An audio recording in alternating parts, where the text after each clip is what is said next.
Bing, bing, bing. FDR didn't give a damn about civil rights. And black people loved him for it. There was no party switch. It was all based on the black vote. Let's keep.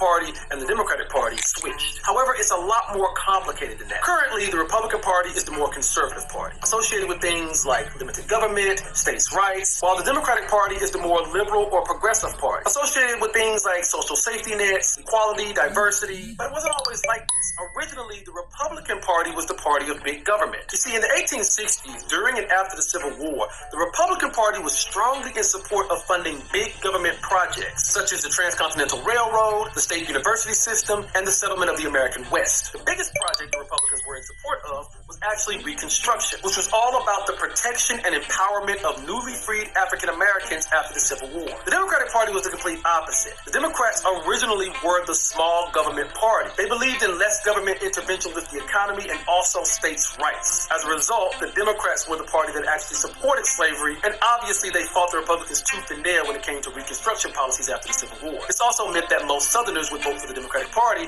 for about a solid century after the Civil War. All of this started to change at the end of the 19th century. You see, Northern Republicans became very wealthy during and after the Civil War, so they began to push the Republican Party into a party that favored the rich. But the Democrats were going in the opposite direction. They started to favor a bigger government that could help the working class, particularly after a string of economic depressions in the 1880s and 1890s. This party switch in ideology was set in stone by the 1920s. Republican presidents like Calvin Coolidge and Herbert Hoover were greatly opposed to using the government to interfere in the affairs of business. In fact, Herbert Hoover, who was president when the Great Depression first started, refused to use the powers of the federal government to give people aid during that crisis. But Democratic President Franklin D. Roosevelt, who first came to office in 1933, was the exact opposite. Franklin D. Roosevelt greatly expanded the size and scope of the federal government to provide recovery and relief during the Great Depression. So by the 1940s, the Republicans were largely a small government party becoming more and more conservative, and the Democrats were largely a big government party that was growing more and more liberal. And they've been pretty much the same ever.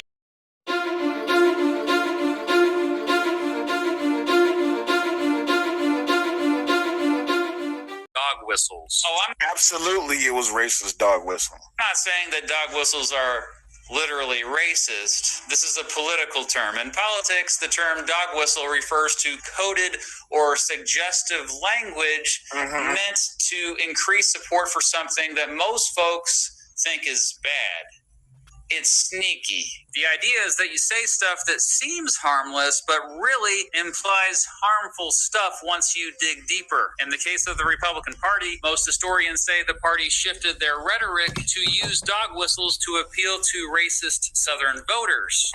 Don't believe me? In 1981, Lee Atwater said the quiet part out loud. Are we really doing this too? This video is definitely going to be age restricted.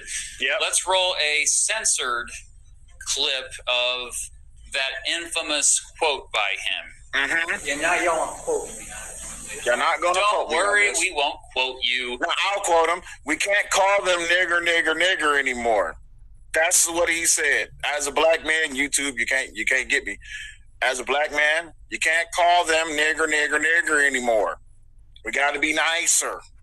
We will. You start out in 1954 by saying nigger, nigger, nigger. By 1968, you can't say nigger. That hurts you. It backfires. So you say there you go. Like forced busing, states' rights, and all that stuff. And you get so abstract now. You're talking about cutting taxes, and all of these things you're talking about are totally economic things. And the byproduct of them is blacks get hurt worse than white. There you go. There's the quote. So y'all can see it for yourselves. Y'all don't quote me on this. You start out in 1954 by saying nigger, nigger, nigger. By 1968, you can't say nigger. That hurts you. Backfires. So you say stuff like forced busing, states' rights, and all that stuff. You're getting so abstract now that you're talking about cutting taxes. And all these things you're talking about are totally economic things. And the byproduct of them is that blacks get hurt worse than whites. There you have it, ladies and gentlemen. D.O.D says, so are you telling us that the Republicans are saying they can't use the N-word anymore? No. What I'm telling you is that the Democrats came up with this whole entire idea that they can't call us niggas anymore. What the Democrats said is that we can't call them niggas anymore. We're going to give them welfare. Not only are we going to give them welfare, we're going to give them love and hugs. But if they don't vote Democrat, we're going to give them Jim Crow. That's the Democratic Party.